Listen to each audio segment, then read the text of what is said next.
Hi viewers, మనం వచ్చేసి మాట్లాడే నాగలి అనేటువంటిది 10వ తరగతి లెసన్ని చూడబోతున్నాము. ఆరో lesson, second language Telangana government 10వ తరగతి.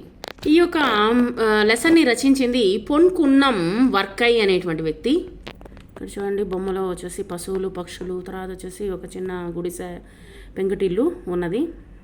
ఈ యొక్క లెసన్ యొక్క ఉద్దేశం ఏంటంటే, క్వశ్చన్లు మనం తర్వాత చూద్దాము. ప్రాణులకు, ముఖ్యంగా పెంపుడు జంతువులకు సంవేదనలు ఉంటాయని, మనం చూపేటువంటి ప్రేమ ఆప్యాయతలను అవి స్పందిస్తాయని చెప్తూ, తద్వారా జీవకారుణ్య దృష్టిని పెంపొందించడము ఈ యొక్క పాఠం యొక్క ఉద్దేశము. తర్వాత వచ్చేసి నేను 2 or 3 days నుంచి బాగా ఆరోగ్యం బాగాలేదు, అందువల్ల నేను క్లాసులు తీయలేకపోయాను. త్రోట్ ఫుల్ బ్లాక్ అయిపోయింది, తర్వాత వచ్చేసి ముక్కులు బ్లాక్ అయిపోయింది. నేను క్లాసులు ఆరోగ్యం బాగాలేదు, ఫీవర్గా ఉండింది, అందువల్ల నేను క్లాస్ తీయలేదు. Sorry for that. పాఠ్యభాగ వివరాలు. ఇది అనువాద ప్రక్రియ. ఒక భాషలో ఉన్నటువంటి విషయాన్ని మరొక భాషలోకి మార్చి రాసినట్లయితే దాన్ని అనువాదము అంటారు. సాహిత్య అకాడమీ వారు ముద్రించినటువంటి భారతీయ సాహిత్యము సమకాలీన కథానికలు అనేటువంటి గ్రంథంలోని మలయాళ భాషలో గల ఒక కథకు తెలుగు అనువాదమే ప్రస్తుత పాఠ్యభాగము. అంటే తెలుగులో అనువదించారు దీన్ని మలయాళం నుంచి. మలయాళంలో పొన్కున్నం వర్కై అనేటువంటి రాసినటువంటి కథను తెలుగులోకి ఎన్ వేణుగోపాలరావు అనువాదం చేశారనమాట. ఇక్కడ రచయిత యొక్క పరిచయం వచ్చేసి, పొన్కున్నం వర్కై అనేటువంటి మలయాళ అభ్యుదయ రచయితల్లో ప్రముఖుడు. స్వాతంత్రోద్యమంలో పాల్గొని జైలు శిక్షణ అనుభవించాడు. 24 కథానిక సంపుటాలు, 14 నాటకాలు, 2 కవిత సంపుటాలు, ఒక వ్యాస సంకలనము, ఆత్మకథ మొదలైనవి రాశాడు. మానవ సంబంధాలు, మనిషికి ప్రకృతిలో ఉన్నటువంటి అనుబంధము వర్కై రచనల్లోని ప్రధాన అంశాలు. ఇక్కడ మొదటి భాగం వచ్చేసి, ఎద్దు సంగతి వచ్చేసరికి ఓసెఫ్ చేతన్ అన్నీ మర్చిపోతాడు. వేరే రైతులు అతన్ని ఎద్దు పిచ్చోడు అని పిలుస్తారు. ఆ ఎద్దు పేరు కన్నన్. దాన్ని చూసి ముచ్చటపడని రైతు లేడు అనమాట. ఓసెఫ్కు కన్నన్ తోడిదే లోకం అనమాట. బూడిద రంగులో బలంగా పొట్టిగా లావాటి వంపు తిరిగినటువంటి కొమ్ములతో అది బ్రహ్మాండమైనటువంటి ఆకారం గల వృషభరాజు అంటే ఎద్దు అనమాట. సుడి తిరిగినటువంటి బిగువైనటువంటి చర్మము, బయటికి ఉబికిన కళ్ళు, అసలు కన్నన్ నడకలోనే ప్రత్యేకమైన టీవీ ఉట్టిపడేదనమాట. దున్నేటప్పుడైనా సరే లేదా మరెక్కడికైనా ఓసెఫ్ మనసులో ఏమన్నదో కన్నన్ తప్పనిసరిగా పసిగట్టేదనమాట. ఎక్కడైనా సరే సామాన్లలో, గదిలో కానీ లేదా పొలంలో కానీ ఆ ఎద్దు సరిగ్గా ఓసెఫ్ ఏమనుకుంటున్నాడో గుర్తించగలిగేదనమాట ఆ యొక్క వృషభము. కన్నన్ మీద ఓసెఫ్ తన చెన్నాకోల నెన్నడూ ఉపయోగించలేదు. అంటే యొక్క చెన్నాకోల అంటే ఒక తాడు కట్టుంటారనమాట, దాన్ని ఎప్పుడు ఉపయోగించలేదనమాట. ఒక కర్రకి తాడు కట్టుంటారు, దాంతో కొడతారనమాట. ఊరికే చెన్నాకోల పైకి లేపేవాడంతే. వేరే రైతులాగా అతన్ని గొంతెత్తి తన ఎద్దును తిట్టవలసినటువంటి అవసరము ఉండేది కాదు. స్నేహితుడితో మాట్లాడినట్టే కన్నన్తో కూడా మాట్లాడేటువంటి వాడు. అక్కడ ఉన్నటువంటి ఎద్దులన్నిటికీ నాయకురాలు కన్నన్ అనమాట. ఒక మడిలో దున్నడము అయిపోయిన తర్వాత పక్క మడిలోకి వెళ్ళాలని కన్నన్ని చెప్పవలసిన అవసరమే లేదు. అటువంటి పనులన్నీ ఎప్పుడు ఎట్లా చేయాలో కన్నన్కి బాగా తెలుసు అనమాట. కొన్నిసార్లు అయితే కన్నన్ పక్క మడిలోకి వెళ్ళిపోతుంటే ఓసెఫ్ వచ్చేసి ఒక క్షణం విరామము కావాలనేవాడు అనమాట. ఓ క్షణం ఆగు, నన్ను పాన్ వేసుకొని చాలా సేపు అయింది అని చెప్పేవాడు అనమాట. పాన్ వేసి చాలాసేపు అయిందని చెప్పాడు. ఆ మాట వినగానే కన్నన్ నిలిచిపోయేదనమాట. పాన్ నమలడము అయిపోగానే ఓసెఫ్ హూ అనేవాడు. కన్నన్ మళ్ళీ పని మొదలెట్టేదనమాట. ఒక మడిలోంచి మరో మడిలోకి వెళ్తున్నప్పుడు ఆ చిన్న గట్ల మీద ఎంత జాగ్రత్తగా అడుగులు వేస్తుందని, ఆ చిన్న గట్ల మీద ఎక్కడైనా తన గిట్ట పెట్టేది కాదనమాట. సరిగ్గా చూసి ఒక తంతే గట్లు తెగిపోతాయన్నమాట. దానికి తెలుసు అనమాట. చెప్పినదంతా అర్థం చేసుకునే కన్నన్ను కట్టేయవలసినటువంటి అవసరం ఉండేది కాదు. దున్నడం అయిపోయగానే మేతకు వదిలేసేవాడు. ఊరికే వదిలేస్తూ హే పో, కడుపు నింపుకో, అరటి చెట్లు మాత్రము ముట్టుకోకు అని హెచ్చరించేటువంటి వాడు అనమాట ఓసెఫ్. కన్నన్ ఎప్పుడు అరటి చెట్లు కానీ కొబ్బరి మొక్కలను కానీ ముట్టుకునేది కాదనమాట. వాటిని ఎంతో శ్రద్ధగా శ్రమతో నాటారని దానికి తెలుసు అనమాట. వాటిని నాటిన వాళ్లను కొమ్ములతో పొడవడం కన్నా వాటిని తొక్కేయడం ఘోరమని దానికి తెలుసు. దున్నడం అయిపోగానే కన్నన్ ఒంటి మీద బురద మట్టి అంతా కడిగేవాడనమాట. ఓసెఫ్ ఈ విషయంలో మాత్రము పట్టుదల ఎక్కువ. కుడికాలు ఇటువైపు లేపు, తలెందుకు అట్లా ఊపుతున్నావు, నీ కొమ్ములు నాకు తగిలేయా అంటే చూసుకో, సరిగ్గా నించో, లేవు, కదలకు. ఓసెఫ్ మాట్లాడినటువంటి ఈ మాటల్లో ప్రతి ఒక్కటి కన్ననికి అర్థమయ్యేదనమాట. అయితే ఈ భాష దానికి అంతగా నచ్చేది కాదు. అసలు కడగడం అంటేనే దానికి అయిష్టం అనమాట. కానీ ఓసెఫ్ మీద ఉన్న ప్రేమ కొద్దీ ప్రతిసారి లొంగిపోయేది. హృదయంలోని ప్రేమానురాగాల్ని ఎట్లా వాడుకోవాలో తెలియనటువంటి రైతులు ఏ మొండి ఎద్దునైనా తీసుకుపోయి ఒక్కసారి ఓసెఫ్కు అప్పచెప్పండి, ఒక్కసారి తన చేతులతో తినిపించాడంటే ఆ పశువు కొత్త రూపం ఎత్తవుతుంది అనేవాళ్ళు అనమాట. ఎద్దులతో ఓసెఫ్ సహజంగా మాట్లాడేవాడు. రోజంతా ఓసెఫ్ తన ఎద్దును మేతకు పోగేస్తూనే గడిపేవాడు అనమాట. పశువుల పట్ల క్రూరత్వాన్ని మానాలని ఉపన్యాసాలు వింటే ఓసెఫ్కు చిర్రెత్తేది. పశువుల్ని రక్షించాలి అని ప్రతివాడు ఉపన్యాసం ఇచ్చేవాడే. ఏ ఊళ్ళోనైనా ప్రభుత్వము ఒక వరి పొలాన్నైనా పశువుల కోసం వదిలేసిందా? ఏం గడ్డం తినిపించి రక్షిస్తారా పశువుల్ని?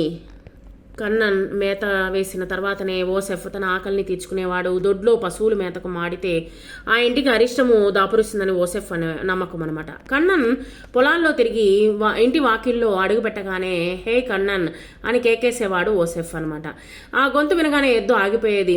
మోర పైకెత్తి ఓసెఫ్ తన దగ్గరికి వచ్చే వరకు చూస్తూ నిలబడేదనమాట. చేతి నిండా గడ్డి పరకలతోనో కాసిని అరటి తొక్కలతోనో ఏదో ఒక చిన్న కానుక పట్టుకుపోయేవాడు ఓసెఫ్. కన్నన్ను అట్లా చేతుల్లోంచి తినేసేదనమాట.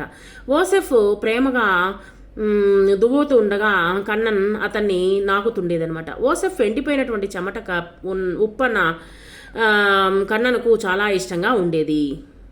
ఈ విధంగా సాగిపోతూ ఉందన్నమాట వారి ఇద్దరి యొక్క బ్రతుకు. ఎంత గుంపులో నుంచి అయినా కన్నన్ ఓసెఫ్ గొంతు గుర్తుపట్టేది. మేఘ గర్జన విని పురి విప్పిన నెమలిలా అది ఆనందించేదనమాట. పొలంలో ఓసెఫ్ నాగలి పట్టాలని కూడా దానికి పట్టుదలగా ఉండేది. నాగలి ఇంకెవరు పట్టినా అది తన కొంటెతనము చూపెట్టేదనమాట. అది ఆపడానికి మళ్ళీ ఓసెఫ్ జోక్యము చేసుకోవాల్సి వచ్చేదనమాట. కాబట్టి కన్నను వద్దు, మన కుట్టప్పే కదూ అనేటువంటి, అంటే దాన్ని పొలాన్ని తీసుకుపోయేటువంటి వాళ్ళ గురించి చెప్తాడనమాట. నీకు తెలీదా ఏం అనేవాడు. అట్లా ఓసెఫ్ శాంతి కుదిర్చేవాడు. పొలాల్లో రైతులకు ఒక ఆలాపన ఉంటుంది. అందులో పదాలు, వాక్యాలు తర్వాత వచ్చేసి ఏమీ ఉండవు. ఓసెఫ్ కూడా హో అని గొంతెత్తి అందంగా ఆలాపన చేసేవాడు. 1-2 నిమిషాల పాటు ఆ మాధుర్యము అలా స్పష్టంగా నిలిచి ఉండేదనమాట. సంగీతం ప్రేమ గీతాల్లోనూ బృందావనాల్లోనూ కనిపించేటువంటి మధుర స్వరాలకు గ్రామీణ బాణిలా ఉండేది. బహుశా దాన్ని పవిత్ర గీతంలాగానో పశువుల మంత్రంగానో వర్ణించడము సరిగా ఉంటుందేమో. ఓసెఫ్ ఆ గీతం ఎత్తుకున్నాడంటే కన్నన్న అలసటను, బాధను, పనిని కూడా మర్చిపోయి సంగీతంలో మునిగిపోయేదనమాట ఆ యొక్క కన్నన్. ఓసెఫ్ తనకెంతో ఇష్టమైనటువంటి ఎద్దుల్ని అమ్మేయవలసి వచ్చింది. అప్పటికే అతను బంగారు బాతు లాంటి వరి పొలాన్ని తాకట్టు పెట్టేశాడు. ఇష్టపూర్వకంగా ఏమీ కాదు, కానీ అంతకన్నా గత్యంతరం లేదు. అతనికి పెళ్ళీడు దాటుతున్నటువంటి ఒక ముద్దుల కూతురు ఉంది. పెళ్లి కొడుకు కుటుంబ పైసకు టికానా లేనిదే అయినా 3,000 రూపాయల కట్నము అడగడంతో ఓసెఫ్ గత్యంతరం లేకపోయింది. పొలాన్ని 1,500 రూపాయలుగా తాకట్టు పెట్టేశాడు. కట్నానికి అది సరిపోయింది. పెళ్లి ఖర్చులకు ఇంకా డబ్బు కావాల్సి వచ్చింది. అందుకని ఎద్దులంటే ఎంత ప్రేమగా ఉన్నా వాటిని అమ్మేయక తప్పలేదనమాట. 20 సంవత్సరాల పాటు అతను రాత్రింబవళ్ళు కష్టపడి పనిచేశాడు. అతను అందరికీ తెలిసినటువంటి రైతు. కానీ చివరికి ఫలితం ఏమిటి? అతని తల నెరిసిపోయిందనమాట. చూపు మందగిస్తుంది, అంటే బాగా ముసలితనం వచ్చేసింది. ఒళ్ళంతా ముడతలు పడింది. కీళ్ళ నొప్పులు అన్నీ అందరికీ ప్రతి ఒక్కరికి ఉండేది అనమాట. కీళ్ళ నొప్పులు తర్వాత మొదలయ్యాయి. పనితో అతని చేతులు ఎట్లా కాయగాసాయంటే కత్తి కూడా దిగేది కాదనమాట. ఏం చేస్తాడు అతను మరి? 5,000 ఏళ్ల కిందటి సాధనాలతో పనిచేస్తుండేవాడు అనమాట. నేలలో సారమంతా పోయింది, వేయటానికి ఎరువులేమీ లేవన్నమాట. తన జీవిత సాధనము మోక్ష సాధనము అయినటువంటి భూమిని పరిరక్షించమని అతను వరుణదేవతను, మేఘాలను, పర్వతాలను, వాయుదేవతలను ప్రార్థించాడనమాట. మీకు అందరికీ తెలిసిందే ఇప్పుడు వర్షాలు పడడం లేదని. ఒకవేళ పడినా కానీ వచ్చేసి వరదలు ఎక్కువగా వస్తుంది. ఏళ్ల కొద్దీ సాగినటువంటి ఆ ప్రార్థనల నిష్ఫలత్వం నుంచి అతనికి ఇంకా తేరుకోలేదు. కానీ దుకాణాలు పెరిగిపోయాయి, దోపిడీ పద్ధతులు పెరిగిపోయాయి, అతను అవమానపడేటువంటి విషయాలన్నీ పెరగడం మొదలైందనమాట. కన్నను నమ్మినప్పుడు ఓసెఫ్ అక్కడ లేడు. క్రయపత్రం విషయంలో అతనికి ₹1 రుసుము రావాల్సి ఉండింది. కానీ ఎన్ని రూపాయలైనా ఆపలేని కన్నీళ్లతో అతను అక్కడి నుంచి వెళ్ళిపోయాడనమాట. ఆ ఆవరణ వదిలిపోవాలంటే కన్ననకు కష్టం కలిగింది. తల పైకెత్తి తన యజమాని, తన ప్రాణానికి ప్రాణము అక్కడ ఉన్నాడేమో అని చుట్టూ చూసింది. ఎక్కడో ఏదో పొరపాటు జరిగిందనుకుంటూ 1-2 సార్లు ఆగిపోయింది. ఆ సమయానికి దక్షిణం వైపు పనస చెట్టు కింద నిలబడి ఓసెఫ్ మౌనంగా కన్నీళ్లు తుడుచుకుంటూ ఉన్నాడనమాట. ప్రేమకు ఎప్పుడు మాటలు, ప్రదర్శనలు అవసరం లేదనమాట. ప్రేమ అంటే దుఃఖము తెలిసినటువంటి 2 హృదయాల సాన్నిహిత్యమే అనమాట. అయితే అంటే రెండు బాధపడుతూ ఉన్నాయి. ఓసెఫ్ కన్ననల కన్నా ఒకరికొకరు దగ్గరైన వాళ్ళు మరెవరు ఉండరు. వాళ్ళు తమ కష్టాల్ని ఒకరికొకరు చెప్పుకోలేదు. అందువల్ల ఆ 2 హృదయాలు మరింత ఎక్కువ బాధను అనుభవించాయి. దీక్షా దినాలు ముగిసిపోయి ఈస్టర్ పండుగ వచ్చింది. ఎంత పేదవాళ్ళైనా సరే క్రైస్తవులకు ఇది ఒక ఆనందోత్సవాల దినము. ఆ రోజున ప్రతి వంటగదిలో నుంచి గుమ్మలాడుతూ మాంసం వాసనలు వస్తూ ఉన్నాయి. మోకాళ్ళలో అప్పాలు సుయ్యమని చప్పుడు చేస్తూ మత్తెక్కించే వాసనలన్నీ వెదజల్లుతూ ఉంటాయి. వేడి మాంసం కూర, కొబ్బరి ముక్కలు, అట్లు కొన్ని పళ్ళాల్లో అక్కడ ఉంటాయన్నమాట. అక్కడ ఎటు చూసినా సంతోషమే. ఈ అద్భుతమైనటువంటి రోజున ఆనందము లేని ఇల్లులు ఉండవు అనమాట. కానీ ఓసెఫ్ దేనికోసమో ఎదురు చూస్తూ కూర్చున్నాడు. దగ్గరలో ఎవరో పొలం దున్నుతున్నారు. ఆ నాగలివాడి మధుర స్వరము ఓసెఫ్కి వినపడుతుంది. ఆ పాట అతనిలోని రవితి హృదయాన్ని దహించవేస్తుంది. దొడ్లో సాలెగుళ్ళు నిండి ఎత్తుగా నిలబడి ఉన్నటువంటి నాగలిని చూస్తే అతని హృదయం బాధతో నిట్టూరుస్తూ ఉందన్నమాట. మళ్ళీ తనకు జీవితంలో ఎప్పుడైనా కన్నన్ లాంటి ఒక జత ఎద్దులు, ఒక 4-5 ఎకరాలు మంచి భూమి వచ్చి ఆ నాగలిని ఉపయోగించగలుగుతాడా? అటువంటి రోజును నేను చూసేటువంటి అదృష్టం కలుగుతుందా అని ఓసెఫ్ నిస్సహాయంగా ఆలోచించాడనమాట. ఏమయ్యో, ఎంతసేపని అట్లా కూర్చుంటావు? జరిగిందేదో జరిగిపోయింది. కొట్టాయం వెళ్ళవా ఏమిటి? దాన్ని చేతిలో డబ్బులు లేవు, రేపు అత్తగారింటికి పంపించవా ఏం? ముభావంగా కూర్చున్నటువంటి ఓసెఫ్ భార్య మరియా మందలించిందనమాట. కూతుర్ని మర్నాడే అత్తారింటికి పంపించాలి, ఇంకా పెట్టాల్సినటువంటి బట్టలు పెట్టనే లేదు. ఓసెఫ్కు ఇష్టం లేక కాదు, కానీ చేతిలో డబ్బులు లేవు. మరియా ₹20 చీటీ కడుతుంది. దుర్భరమైనటువంటి రోజుల్లో కూడా కడుపు కట్టుకొని ప్రతి మెతుకు జాగ్రత్తగా చూసుకుంటూ వాళ్ళు ఆ చీటీ కడుతూ ఉన్నారనమాట. ఓసెఫ్ ఇంకా దుకాణానికి వెళ్దామని లేచి నిలబడ్డాడు. నాన్న, రవికల గుడ్డ కాస్త మందం ఉండేటట్టు చూడండి అని చెప్పిందనమాట అతని కూతురు కత్రి. భూమి శిస్తు కట్టలేదు కదూ, అది కూడా కట్టిరా అంది మరియా. ఓసెఫ్ చంకలో గొడుగు పట్టుకొని భుజం మీద ఒక తుండు వేసుకుని బొడ్లో ఒక పాన్ దోపుకొని బయలుదేరాడు. ఈస్టర్ సందడి, ఆనందోత్సవాలు కొట్టాయంలో వచ్చేసి ఏమీ తగ్గలేవు. క్రైస్తవులు దుకాణాలు ఒకటి కూడా తీసిలేదు, కానీ బట్టల దుకాణం చాలానే ఉన్నాయి. ఓసెఫ్ 1-2 దుకాణాల్లోకి వెళ్ళి రకరకాల బట్టల ధరలు, నాణ్యం కనుక్కున్నాడు. అబ్బో, ఎంత ధరో! బట్టల ధర విపరీతంగా ఉన్నదని అతని అభిప్రాయం. ఏదేమైనా నేను ఇంకో 2-3 దుకాణాల్లో కనుక్కోవాలి. ఎక్కడ అనా తక్కువగా దొరుకుతుందో అని ఎవరికి తెలుసు అనుకున్నాడు. అట్లా దుకాణాలు తిరిగాడు. బాగా దుకాణాలు తిరిగాడు. అక్కడ వచ్చేసి తనకి కావలసినటువంటి డబ్బులు లేదు ముందు, అందుకని తగ్గించి ఏమైనా దొరుకుతుందా అని ఉద్దేశం అనమాట, ఇంకేం లేదు. అట్లా నడుస్తూ మున్సిపల్ భవనం ముందుకు చేరుకున్నాడు. అక్కడ గోడ బయటనే చాలా ఎద్దుల్ని వరుసగా నిలబెట్టారు. అవన్నీ ఎంత బక్క చిక్కి ఉన్నాయంటే వాటి పక్కటెముకలు లెక్క పెట్టొచ్చు అనమాట. అంత బలహీనంగా ఉన్నాయి. ఎముకల మీద కప్పినటువంటి చర్మం తప్ప మరేమీ లేదు. వాటిలో కొన్ని చివరి రోజుల్లోకి వచ్చినటువంటి ముసలి ఎద్దులు, కొన్నిటికి తోకలు తెగిపోయాయి, కొన్నిటికి ఏళ్ల తరబడి బళ్ళు లాగినటువంటి గుర్తులు మెడలో కాయకాసిగా ఉన్నాయన్నమాట. కొన్నిటికి కొమ్ములు ఎదుగుదల ఆగిపోయి చాలా రోజులైనట్టున్నాయి. కొన్ని మనిషి భూతదయలేమని ప్రకటిస్తున్నాయన్నమాట. ఆ ఎద్దుల్లో అటువంటి సంగతులు ఎన్నో కనపడతాయి. వాటన్నిటి మీద మున్సిపాలిటీ నల్లని మృత్యు ముద్ర వేసిందనమాట. వాటిలో ఇంకా ఏమన్నా మిగిలి ఉంటే ఈస్టర్ పర్వదినాన అంశంగా మారబోతుందనమాట. అట్లా ముద్ర వేయని పశువుల్ని కోసి అమ్మే కటిక వాళ్ళ మీద మున్సిపాలిటీ కఠిన చర్యలు తీసుకుంటుందనమాట. ప్రజల ఆరోగ్యాన్ని అన్నిటికన్నా మిన్నగా భావించేటువంటి మున్సిపాలిటీ ఈ పరీక్షను ఎప్పుడూ సడలించలేదు. ఓసెఫ్ అక్కడ నిలబడి కాసేపు తేరిపార చూశాడు. అతని దయాహృదయం కదిలిపోయింది. అప్పటికే అక్కడ మొత్తం దాదాపు 40 ఎద్దులు ఉన్నాయి. ఇంకా ముద్ర వేయడానికి రైతులు పశువుల్ని తీసుకుని వస్తూనే ఉన్నారు.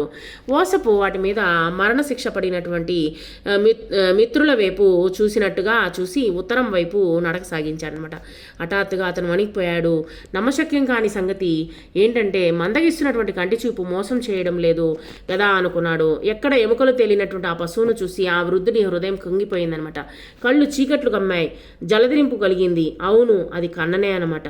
కన్నన్నంటూ గుండె లోలెత్తులో నుంచి కేకవేశాడు. ఒక్క గంతులో ఆ పశువు చేరుకున్నాడు. తనకు సౌఖ్యాన్ని ఆశను కలిగించినటువంటి ఆ గొంతు విని పశువు మొద్దుబారిపోయిందనమాట. కన్నన్ అప్పుడు ఆ బ్రహ్మాండమైనటువంటి భవనం ముందర తలదించుకుని ఉంది. మళ్ళీ ఒకసారి తన చెవుల్లో జీవితం ప్రతిధ్వనించిందనమాట. తల పైకెత్తి చూసి చుట్టూ చూసింది. బిడ్డ, నన్ను గుర్తుపెట్టావా? నిన్ని స్థితిలో చూడవలసి వచ్చిందా? ప్రేమ స్పందిస్తున్నటువంటి గుండెలను అతను ఆ పశువును హద్దుకున్నాడు అనమాట. దాన్ని దగ్గర తీసుకున్నాడు. దాని తల మీద నిమిరాడు. ఆ చేతుల స్పర్శ గుర్తించింది ఏమో గాని అది తోకెత్తింది. అది తన నోటితో కాదు, హృదయంతో ఏడ్చిందనమాట.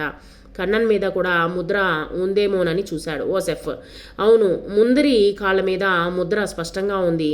దాన్ని చెరిపేయడానికి ప్రయత్నించాడు. కానీ ఆ మున్సిపాలిటీ వేసినటువంటి నల్ల ముద్రను చెరపడమో అంత సులభం కాదు.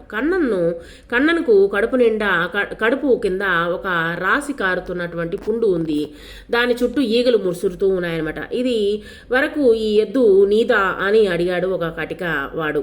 దీన్ని ఇక్కడి నుండి తీసుకొచ్చింది నువ్వేనా అని అతన్ని అడిగాడు ఓసెఫ్. అవును అన్నాడు కటికవాడు. కన్నన్ తన ప్రియమైనటువంటి యజమాని చెమటబారిన ఒంటిని నాకడము మొదలుపెట్టింది. ఆ చెమటను చల్లబరచడానికే అది తన జీవితంలో అత్యధికంగా వెచ్చించిందనమాట. తన జీవిత చరమ దశలో కూడా ఆ చెమటే నాగుతూ ఉంది. ఆ చెమట రుచి దానికి బాగుంటుంది. అది దాని జీవితంలో భాగము. ముసలి రైతు వెచ్చని కన్నీళ్లు కన్నను ముఖం మీద రాలాయనమాట. వెళ్ళని ఇప్పటికే ఆలస్యమైంది. మధ్యాహ్నం లోపు ఈ మాంసం దుకాణానికి చేర్చాలి. ఒకరితో ఒకరు మాట్లాడుకుంటున్నటువంటి ఆ ఇద్దరిని ఉద్దేశించి అన్నాడు దుకాణందారు. 2-3 ఎద్దుల్ని తీసుకుని వెళ్ళిపోతున్నటువంటి వ్యాపారాల్లో ఒకరు కన్నన్ని కూడా తీసుకురావాలని సైగ చేశాడు. అంతే. ఇక ఆ 2-3 గంటల్లో కన్నను ఈస్టర్ విందుకు మాంసాహారాన్ని సమకూరుస్తుంది. చీకటి పడుతుంది. దీపాలు పెట్టేలోపు ఈ అరుగు ఊడ్చేయమ్మ ఓసెఫ్ కోసము ఎదురు చూస్తున్నటువంటి మరియా కూతురికి చెప్పిందనమాట. నాన్నకింత ఆలస్యం అయింది అమ్మా అని అడిగింది కత్రి అనమాట. పని మీద వెళ్ళాడుగా రాణి అని మరియా సర్ది చెప్పింది. కొట్టాయంకే వెళ్ళి ఉంటే ఎప్పుడో రావాల్సింది. తన బట్టల కోసము ఎదురు చూస్తున్నటువంటి కత్రి అసహనంగా ఉందనమాట. ఆమె కళ్ళు దారి మీదనే ఉన్నాయి. మరియా కూడా ఎదురు చూస్తూనే ఉంది. ఓసెఫ్ జాడలేదు. దీపం వెలిగించారు. కింద ఆమె ఒక తెల్ల ఆకారాన్ని చూసింది. అమ్మ, నాన్న వచ్చాడు. అవునవును, నాన్నే కత్రి ఆనందంగా కేకలు వేసింది. నాన్నను తానే మొట్టమొదట చూశానని సంబరంగా ఉంది. తల్లి కూతుళ్ళలో ఒక ఆలోచనతో చూస్తూ నిలబడిపోయారు. బట్టల కోసము ఆశగా ఎదురు చూస్తున్నటువంటి ఆ యువతి కళ్ళ ముందరే ఓసెఫ్ కన్నన్తో కలిసి లోపలికి వచ్చాడనమాట.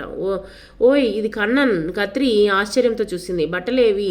నీవు దీన్ని కొనుక్కొచ్చావా అని అడిగింది మరియా. కన్నన్ తన పాత దొడ్లో ప్రవేశించి సంతోషంతో నేల మీద ఒరిగింది. వాళ్ళు అతన్ని 1000 ప్రశ్నలతో వేధించారు. గొంతెత్తి అరిచారు. ఓసెఫ్ ఒక్క మాట కూడా మాట్లాడలేదు. అతని ఒళ్ళంతా చెమటతో తడిసి ముద్దయిపోయింది. నాన్న, నువ్వు నాకెంత పని చేస్తావని ఎప్పుడూ అనుకోలేదు. కళ్ళ నిండా నీళ్లతో అంది కత్రి. బిడ్డ, తండ్రి డగ్గు తిక్కతో జవాబిచ్చాడనమాట. నాకు నువ్వెంతో కన్ననంతే. కసాయి వాళ్ళు తుండుతో కళ్ళొత్తుకున్నాడు. అతను ఆ వాక్యం పూర్తి చేయలేకపోయాడనమాట. సో ఈ విధంగా వచ్చేసి ముగిసిందనమాట ఈ యొక్క పాఠము.